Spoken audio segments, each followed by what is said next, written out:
So pre-probate, this is one of the steps that we discussed in our initial meeting, and this is just a recap.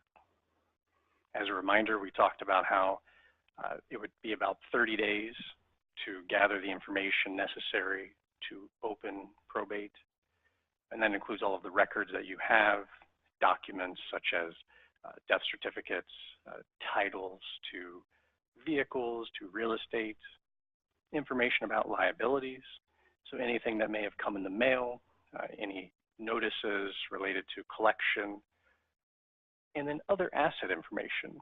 So this could be account statements or tax forms that have come in the mail after the person was deceased and that you now have in your possession.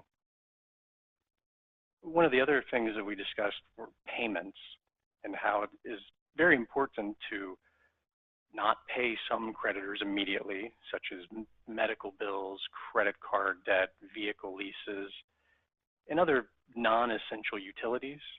These may need to be paid at some point in the future, and they may not be able to be paid depending on the other assets in the estate. The things that are very important to pay to make sure they're satisfied so that assets are preserved include property taxes, if there's a mortgage, if there's a vehicle loan, to make sure that those assets do not become foreclosed or repossessed. And then utilities. If there's real estate, you certainly need water, heat, gas, and electric, all of those things to be maintained so that the property, which may eventually be sold, is still protected. Some of the other considerations in this pre-probate phase relate to Medicaid and potential claims that may come about from a medical stay by the decedent. As we talked about, it's vitally important to determine if Medicaid was received. If you have any thought otherwise that the person may or may not have been on Medicaid, if there's any question, we can send notice to Medicaid to confirm whether or not they did receive it during their life.